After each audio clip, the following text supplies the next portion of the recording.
Quando a desencarnação acontece, naturalmente todos os seres se movem em direção a esse rio. O rio é uma correnteza de energia. Suponhamos que você faça o Kalabhairava Chanti. Todas as pessoas relacionadas se beneficiarão disso. Quando alguém se dissolve no rio, ele se torna essa energia. Se você atravessar, irá para outro reino, onde seres estão esperando.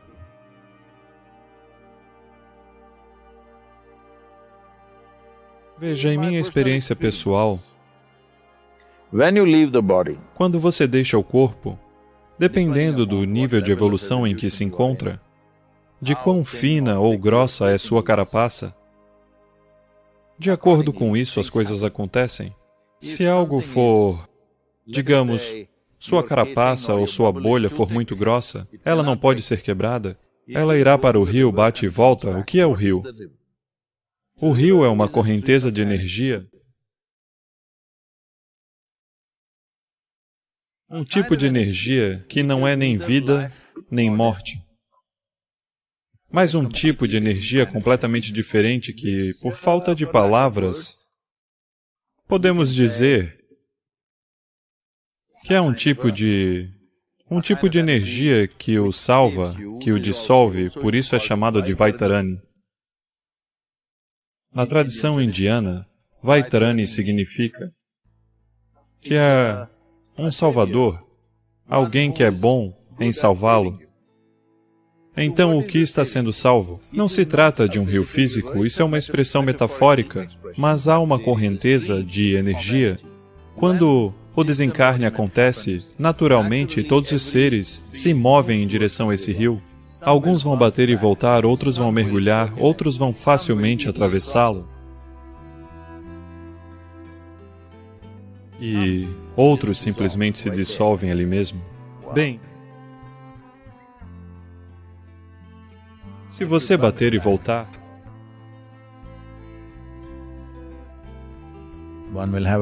haverá um renascimento. Quando alguém se dissolve no rio, ele se torna essa energia. Se você atravessar, irá para outro reino, onde seres estão esperando. Dependendo da natureza de quem são, quais são suas qualidades, qual é a sua qualidade dominante, isso vai se manifestar. Se eles forem muito alegres, ficarão extasiados. Se forem infelizes, ficarão muito infelizes. Dessa forma, isso é normalmente chamado de inferno e céu. Mas essencialmente o que acontece é que a sua qualidade, porque você não terá mais uma mente discriminatória, isso fica exagerado. Portanto, se alguém atravessou o rio, ou se alguém bateu e voltou, estas duas pessoas você pode ajudar? Se elas bateram e voltaram, se ainda não cruzaram o rio, vamos dizer que não bateram e voltaram, elas ainda não cruzaram o rio, você agora faz o Karma Kalabhairava.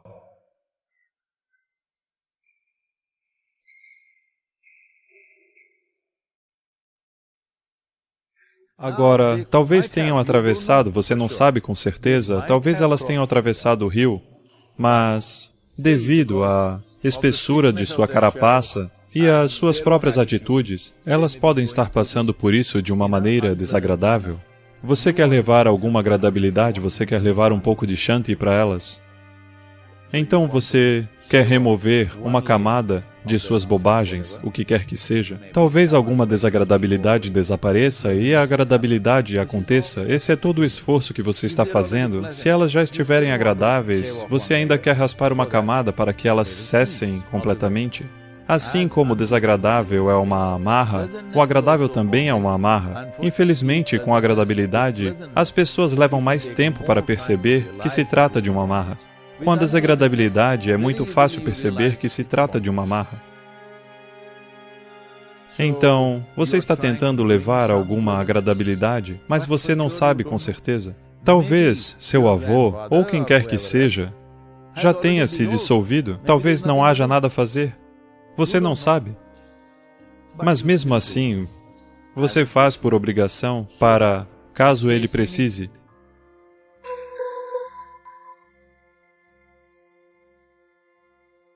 No caso de outra pessoa, veja, quando você faz esse trabalho, ele não é apenas individual, porque há um certo Runana Bandha que conecta as pessoas. Suponha que você faça o Kalabhairava Shanti para o seu avô.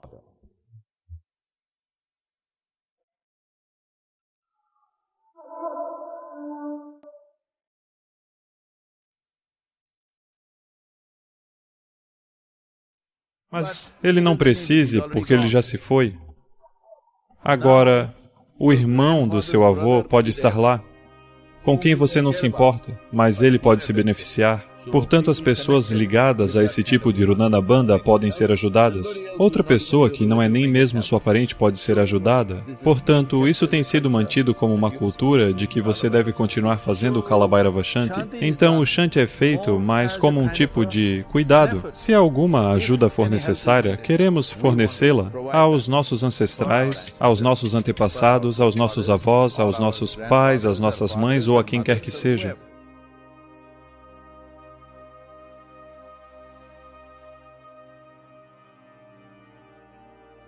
Não importa se seus antepassados estão por lá ou não, não sabemos. Talvez eles tenham dissolvido, talvez tenham alcançado Mukti, talvez tenham voltado e renascido novamente, não importa. Você continua fazendo isso para que todas as pessoas relacionadas se beneficiem. Pitru Paksha significa, Pitru não significa apenas seu pai ou seu avô.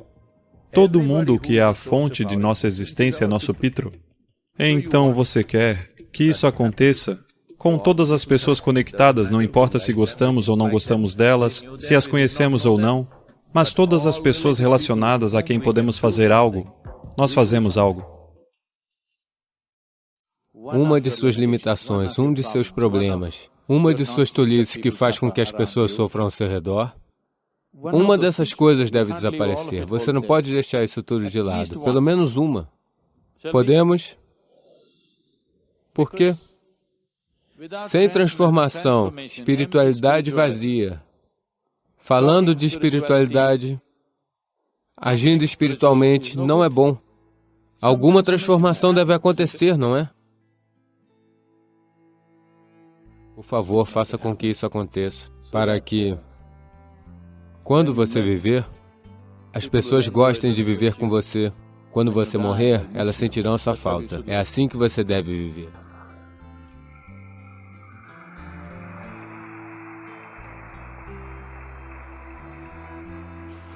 Em um certo dia, a mulher de Shankara Pillai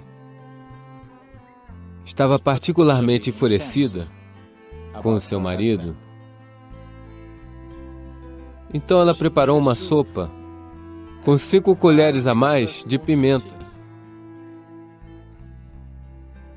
E ela foi lá servir, estava quente, fumegando, e ela queria ver o que ia acontecer. Ela bateu palmas, mas ele estava lendo o jornal, então ela disse, a sopa está pronta, a sopa está pronta, a sopa está pronta. E ele disse, e continuou lendo o jornal. Então ela queria ver se isso realmente funcionaria, se a pimenta em pó estava adulterada, não forte o bastante. Então ela pensou, deixe-me checar isso, e pegou uma colher cheia e enfiou na boca. Explodiu em sua boca. Lágrimas brotaram.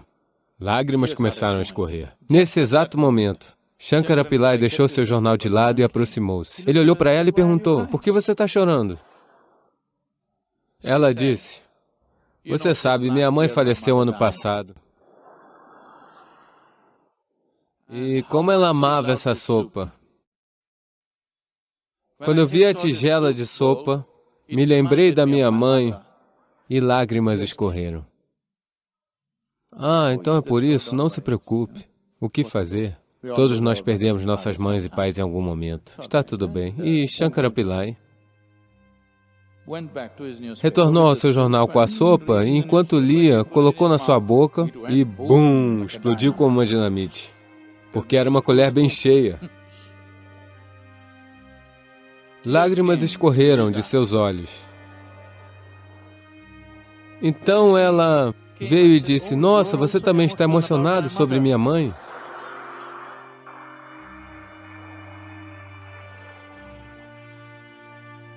Ele disse, não estou chorando porque sua mãe morreu. Estou chorando porque aquela boa mãe partiu e ela te deixou aqui e foi embora.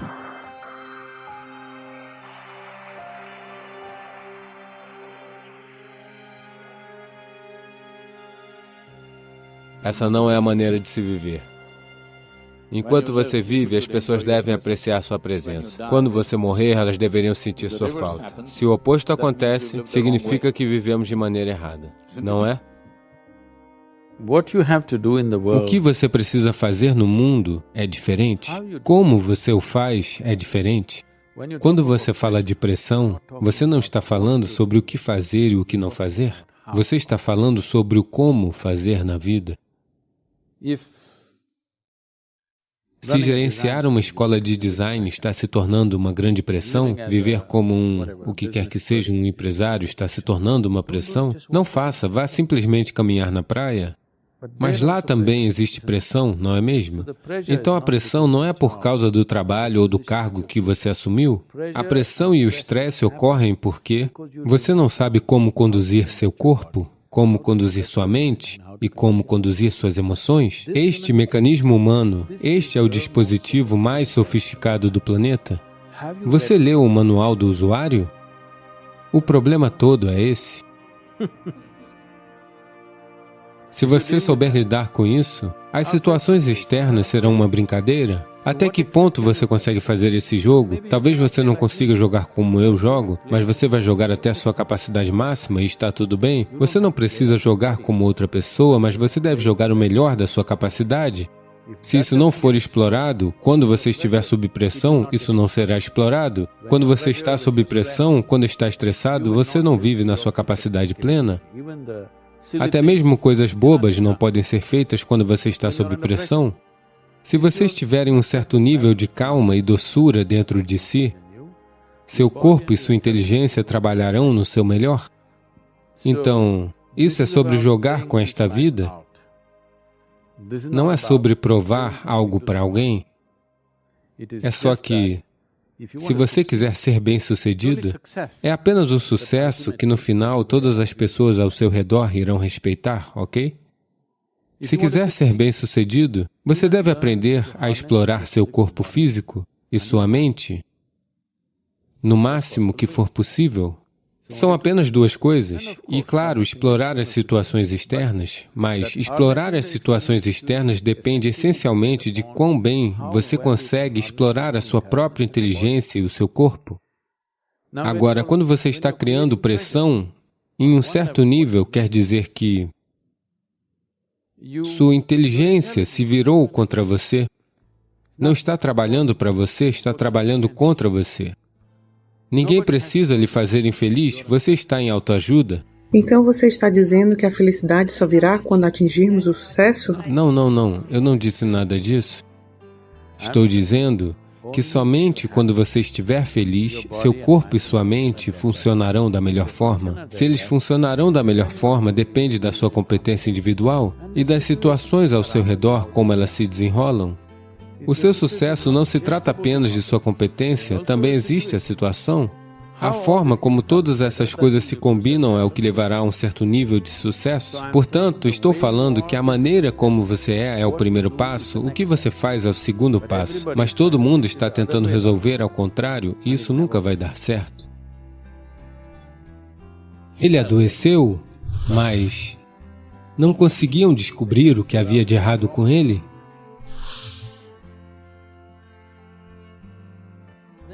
Então ele viu um homem de cara muito triste, em grande infelicidade e angústia. Uma mente unifocada é algo que ninguém pode parar. Se você deseja evoluir acima do intelecto, é necessário um esforço consciente. Há 500 anos, havia uma cidade dos meus antepassados que eram reis naquela área. Essa cidade era a cidade mais rica do planeta. 500 anos atrás, por favor, procure. chama-se Hampi. E, de repente, um dia Krishna Devaraya adoeceu. Esse era o nome do rei. Ele adoeceu. E os médicos vieram e o examinaram de muitas formas, mas eles não conseguiam descobrir o que havia de errado com ele, mas ele estava afundando, quase à beira da morte. Então ele chamou por seu amigo e conselheiro, cujo nome era Tenali Ramakrishna. Tenali veio e ele não era médico. Ele não sabia o que fazer. Então, o rei procurou a ajuda dele, mas ele não sabia o que fazer, ele não era médico. Então, confuso, ele foi até a cidade e estava andando pelo mercado. Então ele viu um homem de cara muito triste, em grande infelicidade e angústia. Tenali foi até ele. Ei, o que há de errado? Por que você está assim? Ele disse, estou no negócio de sândalo. Como havia um grande estoque disponível, assumi uma dívida enorme e comprei esse sândalo inteiro. Agora, se eu não vender rápido, estarei acabado. As pessoas que me emprestaram dinheiro não vão me deixar vivo? A única maneira de vender esse sândalo é que o rei deve morrer. Quando os reis morriam, sempre a cremação era feita com sândalo. Ninguém mais pode pagar. Então ele disse, a menos que o rei morra, estou acabado. Tenali olhou para ele, a intensidade de sua infelicidade e angústia. Ele disse, espere um minuto. Ele foi para casa, pegou o dinheiro e comprou todo o sândalo. O homem ficou muito feliz e o rei se recuperou.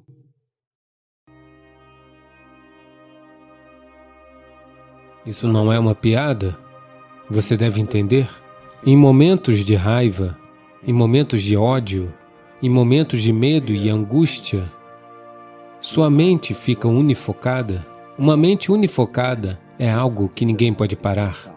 Agora mesmo, todos estão neste modo, não conseguem focar em nada. Por isso, é uma grande confusão. Se você tem uma mente unifocada, não há nada que possa impedir isso. Este foi um dos aspectos importantes da expressão de Gautama, que ele trouxe isso para a vida das pessoas. Você pode assumir o controle da sua vida se assumir o controle da sua mente? Estou perguntando para você também, se você assumir o controle do seu processo psicológico, você está radiante? É um desafio?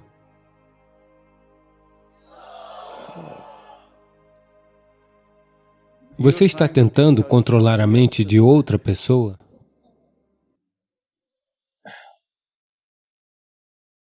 Um dia, Shankaran Pillai e sua esposa foram à conselheira matrimonial.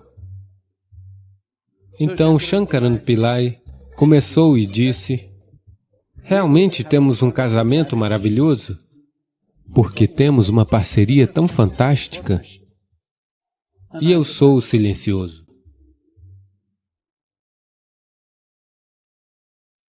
Então, todo esse processo de elevação acima da mente, que significa um Buddha, tornar-se um Buddha, você deve entender, esse não é o nome dele é Gautama Siddhartha. Buddha é um estado. Isso significa que se você estiver acima do seu intelecto, você é um Buddha. Se você está no intelecto, você é um ser humano que sofre sem parar. Se você estiver abaixo do intelecto, nós podemos chamá-lo de Budu.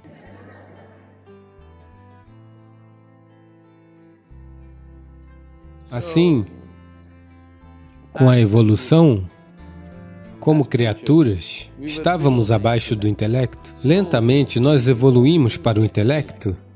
Agora, se você quiser evoluir acima do intelecto, é necessário um esforço consciente. Não espere que a Mãe Terra faça isso por você. Isso pode acontecer depois de 1 milhão de anos, mas você não estará aqui. Você deveria baixar um aplicativo que temos, é um aplicativo gratuito, qualquer um pode baixar, é chamado de Sadhguru App. Aqui existe uma prática chamada Isha Kriya. Essa é uma maneira simples de trazer consciência para o que é o seu corpo e o que é você, o que é a sua mente e o que é você. Uma vez que haja um pouco de espaço entre você e seu corpo, entre você e sua mente, esse é o fim do sofrimento. A minha avó, a mãe do meu pai, morreu aos 22 anos de idade. Ela teve tuberculose. Havia a crença de que se você morasse no topo de uma colina, você poderia ficar saudável. Em cerca de 8 meses, ela faleceu. A penicilina poderia ter salvo mais de 200 milhões de vidas em cerca de 50 anos. Tirania significa que você não se preocupa com qualquer outra vida que não seja sua. O que o solo lhe tem dado não é só comida. É de solo que é feito o nosso corpo. É de solo que é feita a nossa roupa. Tudo aqui é solo, não é? Tudo e qualquer coisa. Bem, este solo sujo também tem sido seu medicamento. O primeiro antibiótico, que chamamos de penicilina, provém de fungos do solo. Estima-se que o advento da penicilina poderia ter salvo mais de 200 milhões de vidas em cerca de 50 anos. Vem do solo. Streptomicina, sem o qual milhões teriam morrido de tuberculose. A minha avó, a mãe do meu pai, morreu aos 22 anos de idade. Quando meu pai tinha cerca de 4 anos de idade, ou pouco mais de 4 anos. Ela pegou tuberculose, uma família próspera, mas não existia tratamento. Assim, fizeram uma pequena casa para ela no topo de uma pequena colina, porque havia a crença de que se você vivesse no topo de uma colina e respirasse ar puro, você poderia ficar saudável. Então, levaram ela para lá, e ela ficou cada vez pior. Em cerca de 8 meses, ela faleceu. Este era o processo normal nas gerações anteriores. Esta penicilina e streptomicina juntas poderiam ter salvo algo como 400 a 500 milhões de vidas numa geração. Tudo isto provém do solo. E há numerosas outras coisas. Por que abordar isto de forma separada? Tudo o que você conhece como vida, tudo o que você conhece como material que está utilizando é solo, sim ou não? Chegou o momento em que, se não abordarmos isso, poderá ser um problema para nós. Já não existe ou poderá neste momento, isto irá se descontrolar. Se não fizermos um esforço sério para dar a volta por cima dessa situação, isso vai nos prejudicar. A palavra yoga significa isso. A espiritualidade significa isso. Que a sua experiência de vida não se reduza aos limites do seu corpo.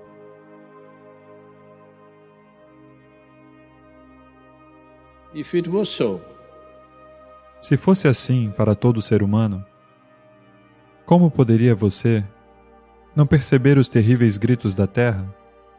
A Terra está gritando.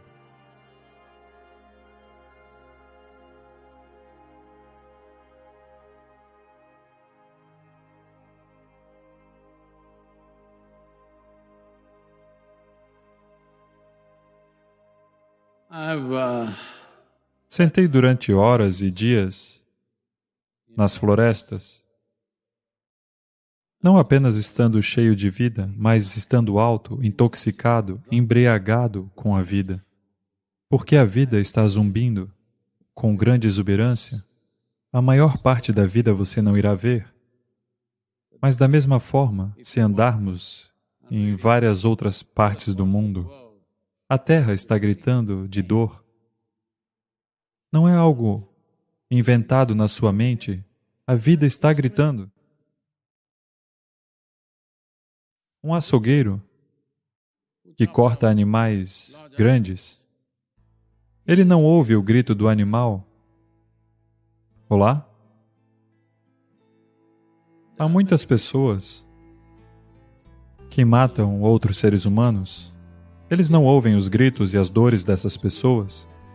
Aqueles que estupram e assassinam, você acha que ouviram os gritos? E assim vai.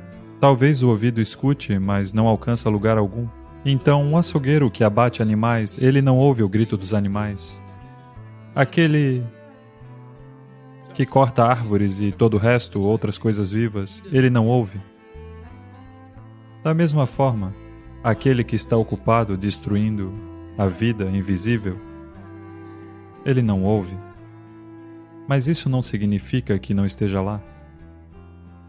Portanto, nos encontramos no momento crucial.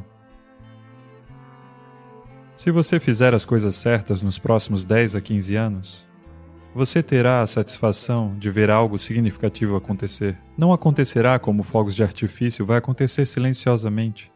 Acontecerá de forma muito silenciosa. É preciso compreender isso. Mesmo durante acontecimentos importantes, digamos que a luta pela liberdade da Índia esteja acontecendo, o pior tipo de exploração aconteceu ao país e ao povo. As pessoas eram tratadas como cães. Por todo lado em cartazes pela Índia, indianos e cães não são permitidos. A maioria dos lugares, restaurantes, clubes, todos os lugares importantes. E se você fosse a qualquer escritório, poderia ser qualquer um. Você podia ser rico, podia ser escolarizado. Mas se você quisesse se sentar em uma cadeira, precisava de uma autorização do governo para se sentar na cadeira, caso contrário tinha que se sentar no chão. Era necessário ter uma licença impressa, caso contrário não se podia sentar numa cadeira. Apesar de serem tratados tão mal, apenas 20% das pessoas, aproximadamente, lutaram pela liberdade. Outras 80%, seja como for, alguém está lutando. Você vai estar nesses 80%? Pergunto eu. Quando as coisas têm de ser feitas, é preciso se levantar e fazê-las. Em canarês há um ditado que diz: isso significa que se alguém está morto, há um cadáver que precisa ser transportado. Na Índia, você precisa sempre de 4 pessoas para carregar um cadáver. Isso é por respeito, no mínimo 4 pessoas devem transportar. Quando 4 pessoas estão carregando, tem sempre um cara que não quer levantar o peso, que simplesmente vai assim. Você é desse tipo? Por favor, não seja essa pessoa, porque você morrerá incompleto na sua vida. Não importa, peso extra é duro, mas é gratificante que você não seja o tipo que foge daquela coisa. Não seja isso. Como uma geração de pessoas, não devemos ser isso. Só assim poderemos ter o tipo de mundo em que queremos viver. Caso contrário, viveremos num mundo que é criado por tiranos de vários tipos. Não pensem que só Adolf Hitler, Mussolini e outra pessoa. Os tiranos estão por todo lado. Pode vir na forma da indústria, pode vir na forma do líder político, pode vir na forma de você mesmo, quem sabe? Tirania significa que você não se preocupa com nenhuma outra vida além da sua. Isso é tirania, não é? Olá? A tirania não significa que você seja um ditador num país. Não creio que a maioria de vocês tenha a capacidade de ser um ditador, não é fácil.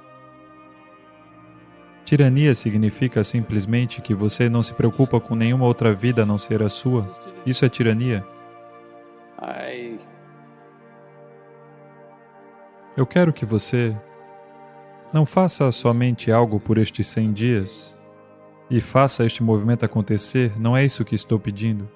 Eu lhe peço que se torne uma vida sensível, porque sem sensibilidade não há vida. É só isso. Ser humano significa muitas possibilidades. O mais alto nível de sensibilidade. Se não demonstrarmos isso, então a nossa humanidade é posta em questão. Isto não se trata do movimento Salve o Solo.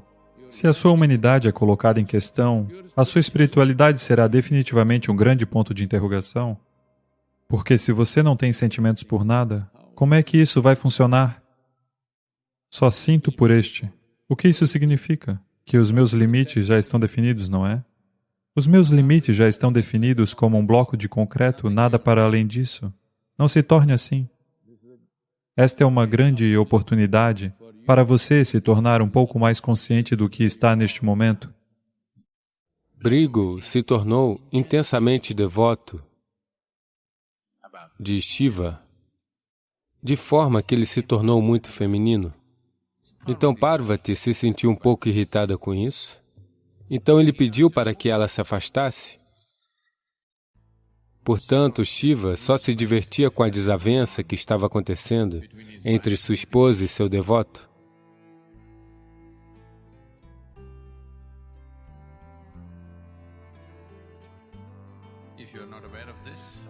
Se você não está ciente disso ainda, Shiva no yoga é visto não como um deus, mas como o Adi Yogi, o que significa que ele é o primeiro yogi. E o Adi Guru, o que quer dizer? O primeiro guru. E hoje, yoga como uma ciência, yoga como um sistema, yoga como uma tecnologia para o bem-estar interior, está disponível para nós somente por causa do papel do feminino, pois Parvati o obrigou a ensinar. Por ele mesmo, ele nunca teria feito isso. Então, como ele se tornou o primeiro guru, naturalmente ele formou discípulos e devotos.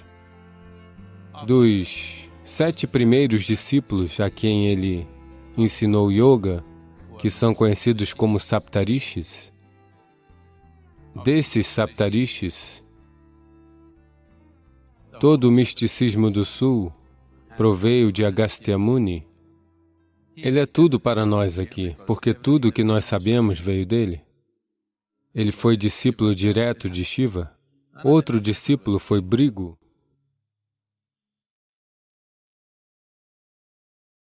Brigu se tornou intensamente devoto de Shiva,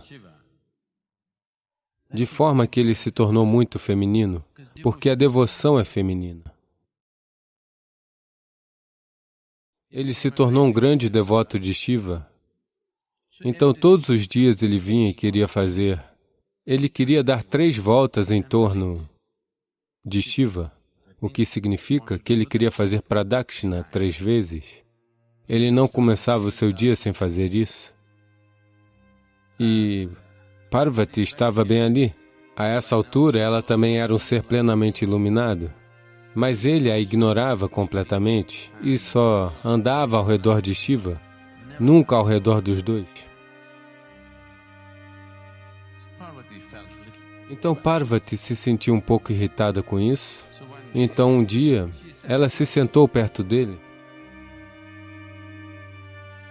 Em seguida, Brigu chegou e não tinha como andar ao redor de Shiva sem também andar ao redor de Parvati. Então ele pediu que ela se afastasse. Esses são os modos de um devoto. Eles não são pessoas lógicas, muito femininos, mas eles são intensos. Parvati disse, por que eu deveria me afastar?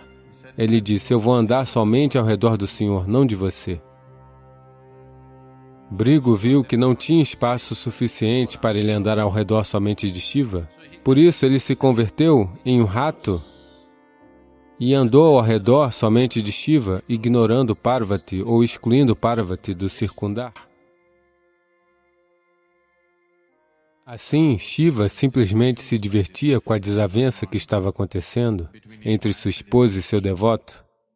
Então ele observou a coisa toda e segurou Parvati e a colocou no seu colo, só para ver o que ele faria. Como ele iria circundar Shiva sem circundar Parvati agora, porque ela estava sentada no seu colo? Então Brigu se transformou em um pássaro e voou somente ao redor de Shiva.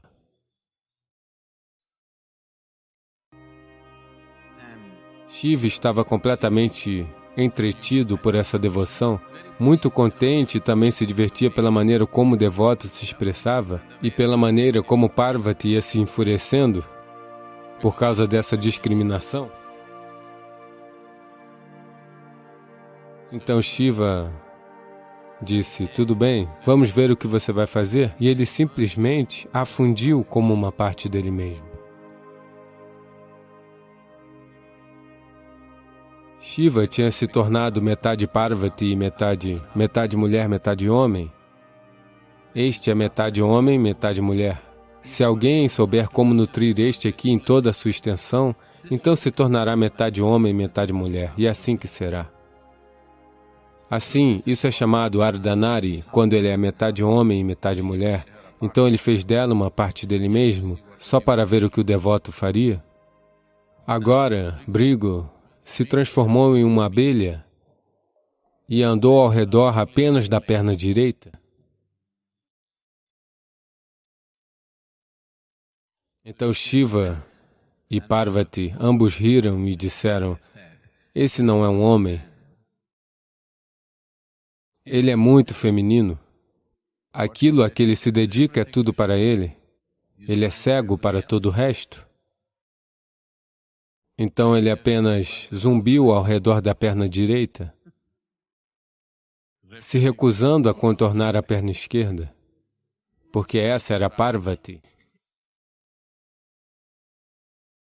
Assim, essa forma infantil de devoção de Brigu era divertida e agradável, mas ao mesmo tempo, Shiva não queria que Brigu se perdesse em sua devoção e deixasse escapar a natureza suprema da existência. Assim, ele entrou na postura yógica de Siddhasana, em que não havia maneira dele circundar sua perna ou qualquer outra parte do seu corpo. Se ele tem que fazer isso, ele tem que fazer por ambos os princípios, do feminino e masculino.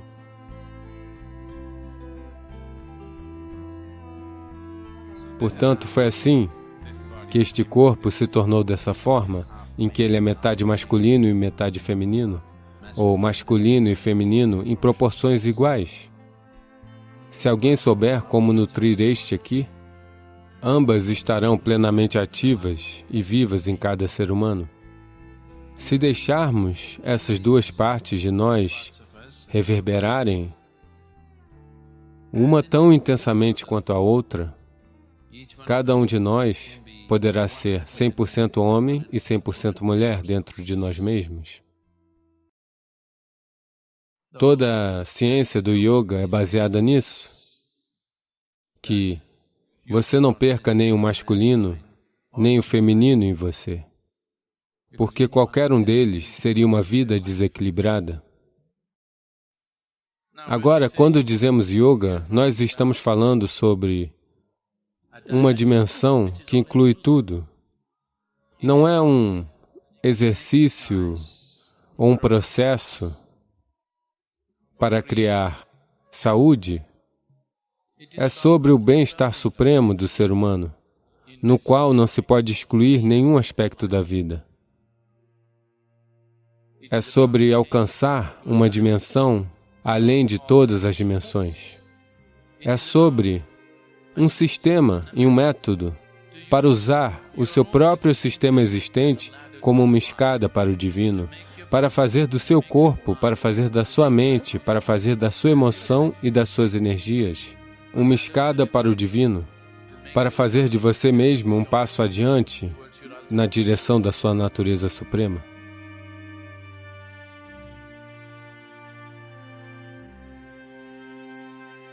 Obrigado por se juntar a nós. Nos conte suas observações sobre este assunto nos comentários. Inscreva-se para continuarmos nossa jornada juntos e convide outras pessoas a participarem deste caminho. Até breve!